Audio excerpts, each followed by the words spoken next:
Hello lovely people, it's Candy here. Welcome back to my channel.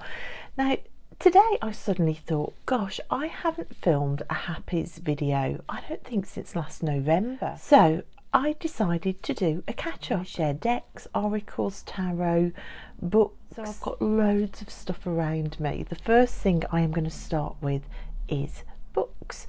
So I can't remember what I last shared, but one of the books that I read at the end of last year and at the beginning of January was this Son of a Witch book, the sequel to Wicked, which I have here. So the story of the Wicked Witch of the West by Gregory Maguire.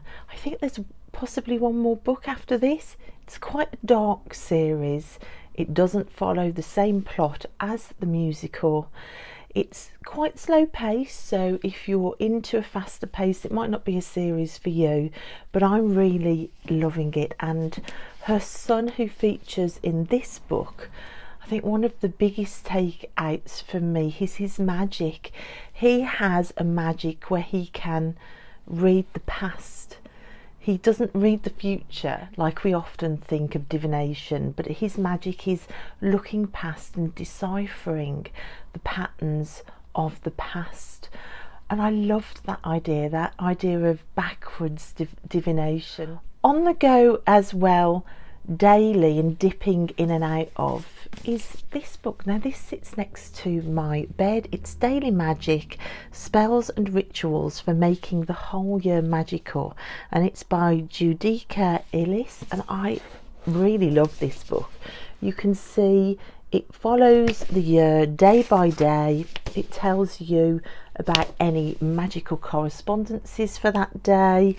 It gives you saints, spells, anything basically, anything that might be of interest to somebody involved with magic in their life. I'm not sure about how to share this. Now, so this is basically a book about food, a diet book if you will.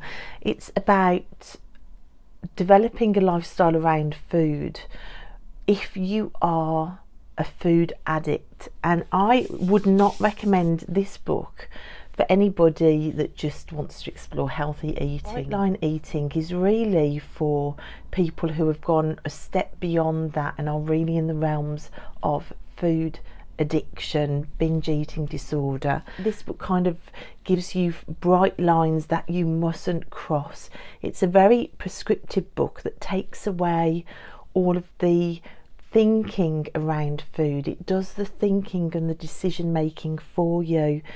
There are some great takeaways in this book. The chapter that talks about self-control and willpower was really eye-opening, and the fact that we all live with something called decision fatigue. We can only make so many decisions in the day, and if you're thinking about food all the time, those decision-making skills quickly get used up, which is why it gives you the bright lines to take the decision making out of food if you are extreme with your food. However, I brought some scales from my kitchen because all food you eat needs to be weighed, and the very first day I tried to implement the 4 bright lines, and I found myself standing in my kitchen weighing broccoli. That's where I downed tools. I do not want to live a life where I have to weigh broccoli. And then, to be quite honest, a strange thing happened. The idea of this character in this book mining the past for magic suddenly occurred to me. Where in the past has my eating disorder been under control? And not under control, literally not even that, but completely just gone out of my mind, where food isn't something to be thought about or worried about. I went through a big phase where that was the case, and it was when I was eating paleo. So I decided to mine the past for magic, and although I did take some takeaways out of this book, I'm not going to be implementing it. I'm trying now to get back to paleo eating. Now, I can't go any further talking about my books that I've been loving without talking about my kids. Me and my son, who is 12, we have been reading together, and it's really special. We read the final part of this book, which I think I might have mentioned before, but we read the final part of this book. It was the last in a series. It had us both sobbing. It ripped our hearts out at the end, but it was a magical time spent with my boy. We're now currently reading Nellie the Monster Sitter at night, which is fun. It's had us roaring with laughter. Poppy, my middle daughter, who is 14, she is now asking me for books from my collection that I've loved and talked about over the years. She's now reading those. She is an avid reader. She asked for these books, which are the Lunar Chronicle books. There are 4 in the series, and there are other books around it as well, which I've got all of them, and I've always raved about these books to them. And she asked if she could read them, and she's now on the final one. But her sitting and talking to me about her reaction to these books is just literally melting my heart. I think as a mom, to say that I have created and encouraged an environment that they can become lovers of reading in is massive for me. If I can only say that I've achieved that one thing, then that's worth it. So to watch her enjoying these books is incredible. And I also have to share with you what she did for Mother's Day, which here in the UK was in March. So she was reading these books, and we've been sharing memories and opinions and chatting about them. And for Mother's Day, she made me a bookmark in the same font as these books, with a poppy at the back for her name because she's Poppy, and with a beautiful message on the back for me. And it just is everything. That is priceless, absolutely priceless. And she's itching next to get onto these Raven Boys series, which is a series of books which goes with the Ravens Prophecy Tarot. This, as well as the Lunar Chronicles, and so far my 2 most favourite series of books, and I know that she's going to adore these as well.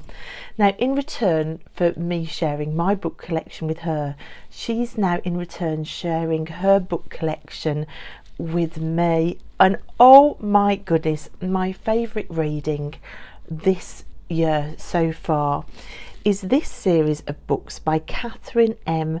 Valente. It's all about a girl called September who finds herself visited by the green wind one night, and he takes her into Fairyland. I read book 1, which is called The Girl Who Circumnavigated Fairyland in a Ship of Her Own Making. The blurb says September is a 12-year-old girl from Omaha.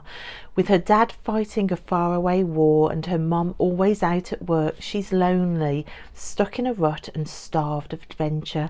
So when a green wind arrives at her window and invites her to Fairyland, she accepts in a flash, mightn't you? But Fairyland is in crisis, crushed by the iron rule of the villainous Marquess, and September holds the key to restoring order. With a book-loving dragon and a mysterious boy named Saturday by her side, she sets out on a thrilling quest to fix things. But time is short and time is ticking, and every story must have an ending. Can September save Fairyland? Can she even save herself? And it is thrilling, and it is wonderful, and it is a kid's book, but it's wonderful for adults to read. The imagination of the author for this book is off the scale. Everything she comes at is quirky and unexpected and magical and enchanted. It reminds me of The Night Circus. It's that sort of writing. It's The Night Circus as a kid's book, but just as enjoyable to read. So I am this far through book 2, which is called The Girl Who Fell Beneath Fairyland and Led the Revels There. This is the second book in the series. I'm loving it just as much. I haven't been as excited for a series of books in a long time, and it's wonderful that me and Poppy are sharing all our love around these stories with each other. But I've also had a realisation with my reading in this first quarter, because my phrase of the year is slow living freedom. I've wanted to slow everything down, to stop putting pressure on myself, to stop speeding my life up. So instead of 50 books to read this year, my Goodreads total for books is 12. I'm asking myself to read 12 books, that's all. But even with that said, I've started opening lots of books at once, and I've caught myself doing it. I'm going to quickly show you all the other books that are on the go. So there are 2 King Arthur books on the go, which aren't here. There's a reread of John Bradshaw's Homecoming on the go. Priestess of Avalon by Kathy Jones is still on the go. Started reading Untie the Strong Woman by Clarissa Pinkola Estes, one of my all-time favourite authors. I'm that far through, you can see. Even with that on the go, I started reading a book on Celtic magic, and even with all of those on the go, I picked up Lisa Pepes's book, which has been sat on my shelf for a while waiting, and started reading The Self-Worth Path. And then I realised I was overwhelming myself. So many open tabs in my mind, and I had to tell myself to stop. I think my passions and my desire to experience books and words and art and decks, it's part of the slide into overwhelm, and I need to realise that I need to take things out a little bit of the mix. I can enjoy 2 or 3 books at a time perhaps, or one book, oh my gosh, 1 book at a time, never. I don't think I could do that, but 10, it's too much. Okay, let's talk about art now. The art studio. I feel a bit guilty about the art studio because I've not been in there so much. Now, as part of Slow Living Freedom, I've been decluttering the house, and that's kind of taken over a little bit, and for a certain time the art studio was piled with furniture and became a dumping ground for the mess that you make when you start to do a grand en masse decluttering. Some of my goals around my art for this year are big and expansive. In fact, I've got 22 goals for this year. I did 22 for 22, which, if you'd be interested, I might do a video about. But one of the art goals was to start playing with oil pastels. I've been really inspired by watching the artist Sandy Hester on YouTube, who is the epitome of loving and playing with art and not being too concerned about outcomes, although her outcomes are incredible, but to actually enjoy the process and the journey of art. Basically, her idea is, if it isn't fun, why are you even doing it? So I decided to start playing with a new medium, one that will force me to have fun because you can't get too tight with it, and that's oil pastel. So we remember the oil crayons when we were kids, just grabbing a stick of colour and going for it. That's what I'm trying to embody with oil pastel. I haven't done much. What I have done is I did some swatching of colours in my sketchbook, which was really fun. I tried out all the different sets, some of which are water soluble as well, which is really fun. And then, using a photograph, I then did a landscape. Now, this is my first ever landscape, which is based on the landscape around Kilpeck, where we went to see the Sheila gig. It was just so much fun to do it so loosely in a sketchbook. The Sheila gigs actually have also been calling me to get back into art medium that is completely the opposite to oil pastels, and that's ink work, which for me is as tight as it gets. And I've been drawing some of the messages that the landscape, the spirit of the land and the Sheilas had with me in conversation when I visited the sites. So I'm about to upload a video of this first drawing. There's a little sneak preview here of what's going on with that. That's been really fun as well. Also seeing my kids enjoy art as well. This is the start of an oil painting that Busby's doing. He's just loving having fun with the materials. Anytime my kids join me in the art studio, it's a joy. Me and Tilly have also been sat doing art together over the last 3 months, which is another massive highlight of the year so far, when Tilly wants to come and do art with me. We have been doing scratch pictures for Christmas and her birthday, which was in March. I bought her loads of scratch art kits, which she loves, and I love them too. This is mine, and talk about stress relief. Some people do colouring. I think I like doing scratch art, but it's been so much fun doing that with Tilly. It's Busby's birthday in February, and for his birthday he wanted a room makeover. He'd got a big tall cabin bed which he was outgrowing in there. He wanted a change of colour. He wanted it to turn from blue to green. He wanted more Minecraft themed sort of gaming, sort of musician type things in there. So in February I had to kind of down tools on the decluttering a little bit. I had to down tools on the art studio because I had to go all in on doing a complete room transformation for him for his birthday, which he loved. And it's been really lovely to see him interacting now with his room as he's growing up. Now for his Christmas present I bought him a drum kit, which is kind of why I'm on a no buy year, because I completely broke myself to buy him a really good drum kit, not like just a kiddie's one, but a really good one. That's been a massive highlight, just watching a child's passion grow in something that he knew he liked, but it's now really grabbed him. A passion is developing, and the honour as a mom to sit and watch that develop in one of your kids is just joyous. It's absolutely joyous. And then it was Tilly's birthday, and again just completely wonderful.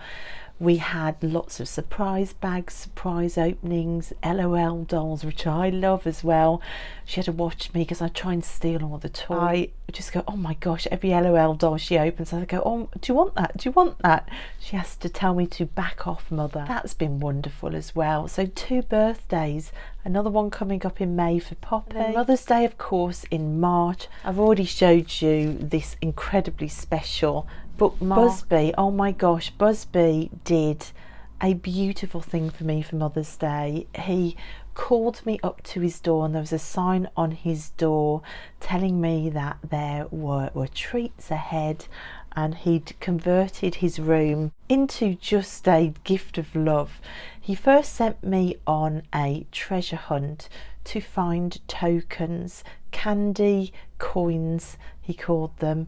So I had to go on a treasure hunt around the house, which mirrors what I did for his birthday, which is so wonderful. Once I'd found all of these candy coins, I could then buy off him with my coins tokens for either foot rubs or spa time, where he puts music on and he turns his gaming chair into a spa chair for me, and he gives me head rubs and foot rubs and does my nails. It's just wonderful. So I've got all these tokens now. He said he's going to keep it going for the whole year, and as I buy things and give him tokens, he's going to re-hide them around the house.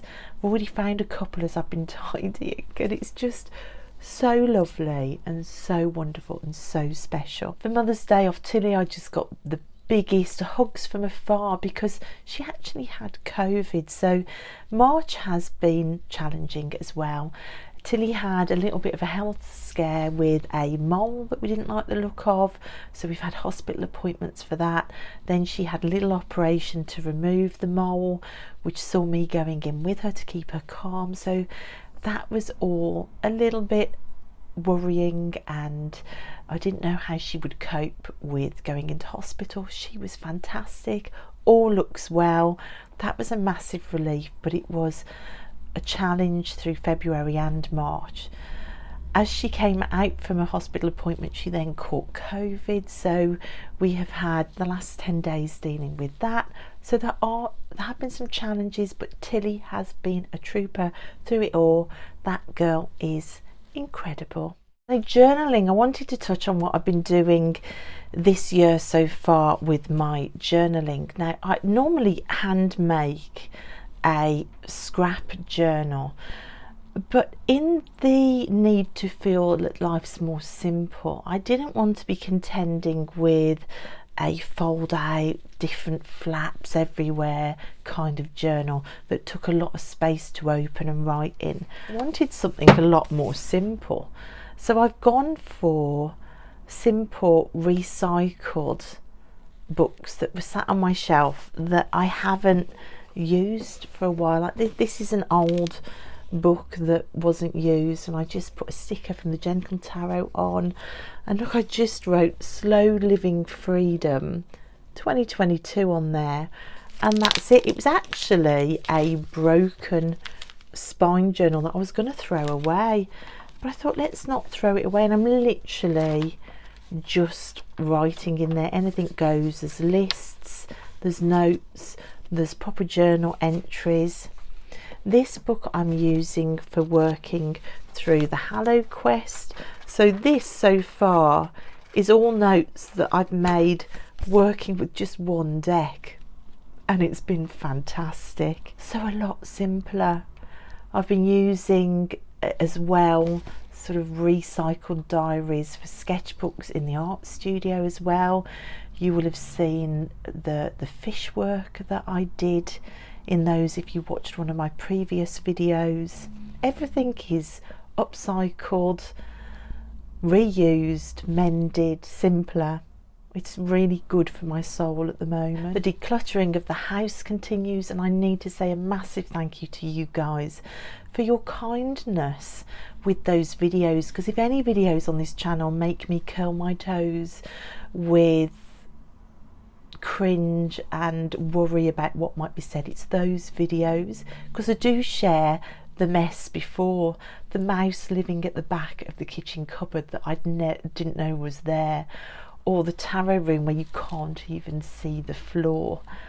Those are moments that I've always wanted to keep hidden, and I thought, no, I'm just going to share it. If it's me, it's also somebody else. So I didn't want to give you a watered down version of my mess, but that was really a vulnerable place to go. So thank you so much to your response for those. Now, I managed to declutter the wardrobe room.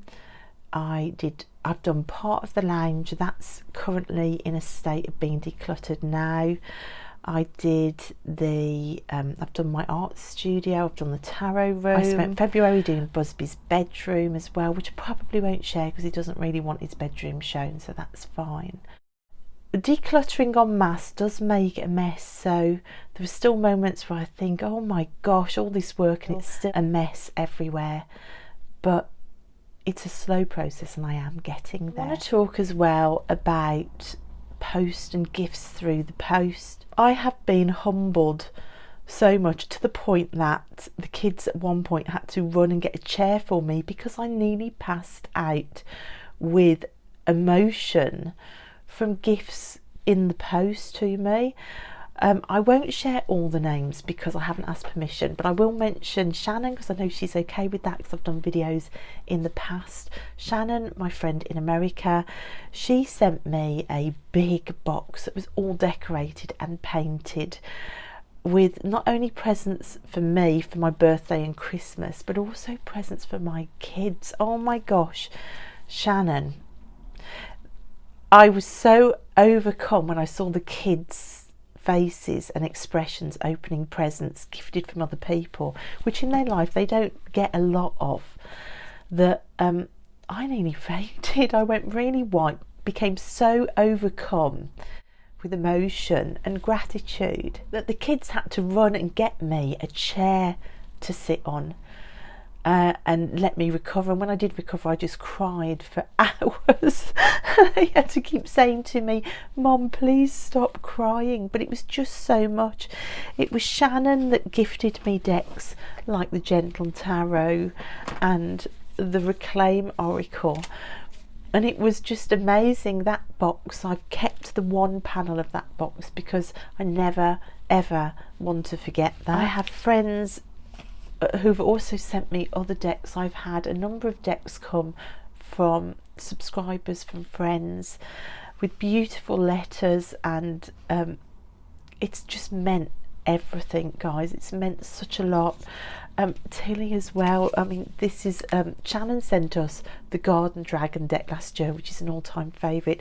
She also sent Tilly, I'll put a picture in here, an ornament of the dragons, because she knows Tilly loves the deck so much. It's just so special. We've got these little panda affirmation cards as well, which Tilly has drawn now every day as well. And Sandra over at the Whispering Well, she also, when she found out Tilly had got COVID, she sent her this deck with a beautiful letter that Tilly literally was shaking opening this. She hugged her letter from Sandra all morning, and Sandra, just amazing. I've had seeds sent for the garden. I've had artwork sent from Lennon over at Lennon Smith. It's just been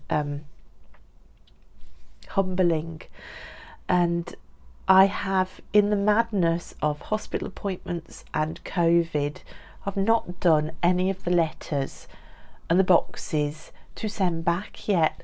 So it's a lesson in me to get my act together, because this is just so much, and I can't do a video about the first quarter happies without mentioning it. So from the bottom of my heart, you know who you guys are. Thank you so much. Everything that was sent will be treasured forever. And so, with tears in my eyes and makeup now smudging, let's get on to the decks. The decks that I have absolutely loved. Before I mention the decks, I just want to mention the idea of drawing my own cards has come in this first quarter. I love doing this Spirit of Place card. I want to do more. I think there might be a deck here. That was really exciting. Also using charms. Oh my gosh, I started throwing charms on top of readings in this first quarter. That has been transformative. Oh my gosh, that's been wonderful. I'm going to put some pictures in of some of the readings that I've done with charms. So as I talk about my decks I've used, I'm going to actually put pictures of my actual readings in. So let's go through what I loved. At the start of January, with Slow Living Freedom kicking in as a phrase and decluttering started, I turned to these decks. I decided to give them a go because of the simple imagery. Here are the backs. And I was surprised by how very much I adore these decks. Put together and with charm casting over the top as well, which I did. They are just incredible to work together with. I wouldn't have thought at first glance that this sort of simplicity or this colour palette would have been my thing, but I had an awakening with these decks that this is very much my thing, and I do feel like I've really stepped into a different place as a person. And it's a nice place to be. It's a calmer place. It's a much gentler place. It's a slower place, and it's just exactly what I need. It really is. So these two decks have been wonderful to work with. But those are my first favourites, really. Then in January, whilst decluttering the tarot room, I came across the Arthurian Tarot book on my shelf, and it reminded me I want to do the Hallow Quest. So I checked the date it starts, and to start in spring, it was due to start in March, but there was a 5-6 week preparation time to get ready. So at the end of January I got the Arthurian Tarot deck out and I began to work with it in those preparation weeks, and I did just loads and loads of spreads. This deck really, since the middle of January, I've used every single day, hence the fact that the journal is nearly full. It's made me realise that meditation brought into tarot practice is massively important to me. It's given me a love for pathworking a card and stepping into landscape in a card that I didn't realise would be so impactful to me. It's something that I'm not going to let go of now in my practice. It's made me want more decks with landscape in, because of that ability to step into the landscape and explore, which is what the Hallow Quest is all about. I've used this deck with charm casting as well. I'll put some pictures up now of that. And I also created a different altar upstairs in my bedroom at my writing bureau, which is really an altar where I sit and do the Hallow Quest as I rejig and rearrange my bedroom with different altars. It's been fantastic. I also had a while where I worked with these two decks. There are two decks here. Look, you can see the two different backs. These are the Sacred Geometry card decks, which I found also to pair brilliantly with the Arthurian Tarot and to open up the readings with it. These decks are a combination of pictures and paintings like this, or more geometric cards like that, or photographs like this. They're really interesting decks and I found they paired beautifully. Again, I'll put some pictures in here of some of the readings that I did with these decks. Then I opened a Oracle deck that I got for Christmas for myself, the Miss of Avalon Oracle. This is by Rose in Sarah. It's a rock pool deck. I thought that this would be perfect to work with the Arthurian Tarot with, and it has proved to be just that. I've really loved working with this deck. When I first opened it and flipped through it, I wasn't very sure about it, to be honest. And I filmed a flip through and didn't upload it because I sounded like a real negative person in it, and I thought you've been really unfair in that flip through. You haven't given it a go yet, so you can't say. I just felt like a couple of the keywords didn't match. I wasn't sure. I liked the feel of the deck. The minute I started working with it, I completely changed my mind about it. It's paired beautifully with the Arthurian Tarot. Again, I'll put some pictures of some of the spreads that I've done with those decks together in here. Another massively wonderful part of my tarot practice in this first quarter was receiving the Tarot Avatara through the post. It's by Gabby Angus West. It came in this beautiful pouch as part of the Kickstarter. Look at that lovely mustard interior. It's just wonderful, with these beautiful backs, a ribbon around a bombshell. This is how Frida Kahlo is described, because of course this is the deck about the life and the work and the loves and the iconic legend that is Frida Kahlo. Now, I did a video called Time Spent with an Icon that gave my first impressions of this deck, where I shared some of the imagined diary entries written in Frida's voice that fill the guidebook. And I hope I got across in that video the absolute love that I have for this deck. I love it. It just means the world to me that I've got this deck. But this one, oh boy, this is just fire. I've loved it. Another combination in January as well is another deck that is fire by my beautiful friend Renee over at Meadowlark Mystic. She of Insight Oracle came, and I spent some time in January pairing it with the Uncommon Tarot, which is a deck I don't see mentioned very often on YouTube here. I pulled this because of the butterflies. Look, you can see there is a sort of synchronicity with the backs on these two, and I am not one for ignoring synchronicities. So I tried pairing these two together. They're both collage decks, and I loved them together. I really did. I thought they worked beautifully. It's definitely going to be a combination that I return to throughout this year. I have done a walkthrough of the She of Insight Oracle on here, which I'll link at the end. It's available on Make Playing Cards. This one is readily available on Amazon. I haven't done a review or walkthrough of this one. I'll have to rectify that. This card here, I actually brought the an original board for this, which I've just put up on my altar in my bedroom, which I've remade because I was missing it so much. I'll put a little bit of video clip in here of it. It looks amazing. I actually bought more than one artwork for my birthday present last year. They're all incredible. But yeah, these two decks together I really loved. Look at them. Don't you think they work nicely together?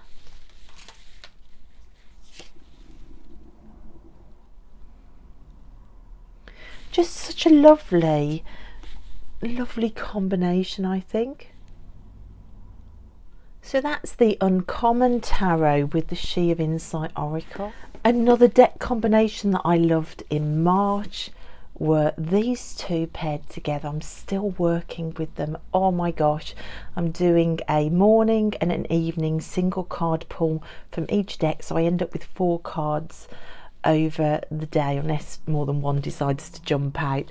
That's the Seed and Sickle Oracle, and I'm using the Dusk booklet in here, not the Dawn, and the Witch's Wisdom Tarot. Not only is the art style similar and kind of the feel of the theme, like this sort of nature, sort of green witch, plant-based, but the cardstock is similar. The backs with the yellow flower have a synchronicity. Don't ignore those synchronicities, guys. But the messages have just bounced off each other. One card has clarified this one, this card's clarified that one. It's opened up readings for me. It's a pairing that is saying, yes, we are meant to work together. Thank you, well done for finding us. Don't forget to work with us. It's just wonderful. Look at that orange on the chest of this robin and that jumper.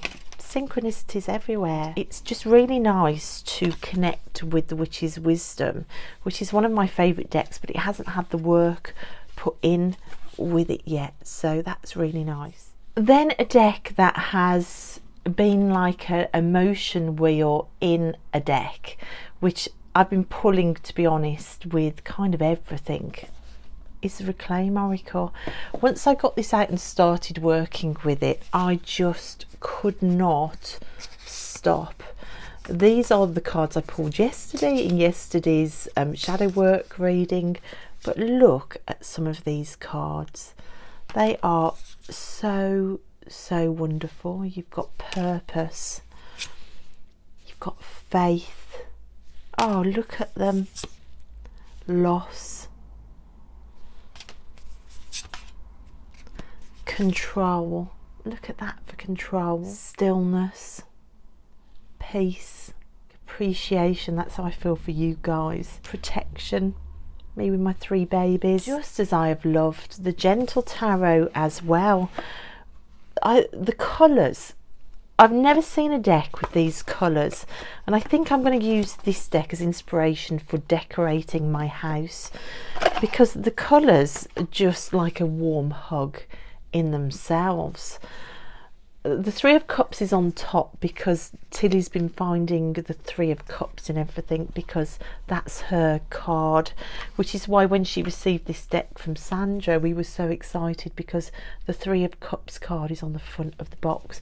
I am going to have to do a flip through and a review of this deck because it is fabulous. The Gentle Tarot, though, it is wonderful. I thought it was more of an animal deck, and although it does feature animals, it doesn't feel like an animal deck to use. There are lots of figures in it, but there are also lots of cards just with animals, but somehow it just goes beyond being boxed in any category, to be honest. I mean, look at that Tower card. It's just wonderful. Look at Strength and the Two of Stones. Again, this is another deck that I know is going to end up in my top 10 favourites of all time. It is absolutely beautiful. Look at the Fool card. It's just lovely. It does really feel like the warmest, softest of hugs. And it's funny because in the box of gifts that it came in from Shannon, she also put in there the most beautiful pale pink throw blanket, which I literally live wrapped in. If that blanket could become a deck, it would be this one. It's just glorious. I can't not mention the Mother Mary Oracle. I've started now pulling a card a week from this because I wasn't sure how to use it. I knew I wanted to keep using it. A card a week, and sitting with a card a week now with this really feels like it's found its foothold in my tarot practice and my spiritual walk. It's time to pull the Mary of the week. It gets pulled out and I sit with that message all week. Again, this feels like another hug deck. I think the images are absolutely beautiful for such an easily accessible mass market deck. Then it's such a good deck. If you're after that sort of nurturing sort of hug deck, it's such a good one. So I can't not mention the Mother Mary Oracle. For studying, I have been using the deck that I've wrapped up in here. Look at this battered old tin. Doesn't that feel like magic? It feels like magic to me. Inside here is the Navigators Tarot of the Mystic Sea, wrapped up in this lilac cloth. This is my nod towards exploring sort of Thoth-based decks. I am taking a card every now and then out and reading the guidebook. It is proving to be so interesting. And finally, in this mega long catch-up, oh, we've got this, my travel altar, which is something that I built and put together this year. I'm still going to add to it when it's all being used and know what I'm doing with it. I'll share actually what's in here. This was actually I think it was a makeup box that Poppy decluttered in her room. Poppy's room is immaculate. She is constantly decluttering and likes things really tidy, and she threw that out and I grabbed it, which is why I'm not as tidy, because I'm always doing that. And of course in here is the Dark Goddess Tarot. And I'm excited because of course this quarter started the quest for the Sheila and the Gigs, which is another book that I'm reading, which I forgot about. See, so many tabs open with the book. This is the mass market version with the gold gilding and these banners that people don't like, but you know, I prefer the indie version. Yes, I do, but I can live with this. Would I buy a linen version without any borders and without this banner on if it came out mass market? Yes, I would. So if anybody is listening, please do that. But for now, this is just fine. But Adventure Tarot started in this first quarter, taking my decks out on adventures, out to see the churches of the Sheila na gigs. And although we've only got to 2 so far, we went to the Shropshire church, and then we went to Kilpeck in Herefordshire. We are still very, very excited about finding days. I say we because I'm doing it with one of my best friends. We're looking forward to finding new churches to visit, new Sheilas to go and visit. I absolutely want to visit every Sheila na gig in existence by the time I've finished. I have found that the experiences in those sites have kind of not only linked the Sheila talking through the tarot to me, but also the landscape and the spirit of place has come in as well. It's been a combination of landscape, spirit of place, genius loci, the Sheila na gig, the goddesses of this deck, the tarot voice, that have really given impacting experiences at each site, and we've only done 2. It's extraordinary, actually. I won't downplay the magic that I'm feeling from it, because there is real magic in it. The idea of formulating a quest, like an old-fashioned quest from olden days, and setting off on it just fills my heart with joy. It might be the Sagittarian in me. This card, which linked to the castle at the back of Kilpeck, will forever be one of the biggest times that the tarot ever blew my socks off with magic. And there she is, the Sheila. What a in-your-face image, found in Christian churches. Come on, if that dichotomy of things that shouldn't go together but that are together doesn't set you off on a quest, I don't know what would. But it's just been amazing. So this has been a big part of my first quarter. So the first quarter of 2022, with challenges and with a backdrop of horrific news that I know is almost to the point where you can't function, but I think we must, through it all, find a way to function. It's certainly had challenges, but it's also had some amazing times, and it's just so wonderful to be able to share that with you guys. I hope that you found that interesting. I know it's been a long video, but it's been at least 3 months of catch up. So thank you for your continued support, everybody. It means the world to me, it really does. Thank you for commenting and watching and listening, and if you've got this far, then well done you, that's incredible. I hope that your first quarter also had lots of happy bits in amongst all the challenges. I hope that you get to focus on those happy bits too, even for a short time. But thank you guys so much for watching and listening, and I'll see you next time. Bye.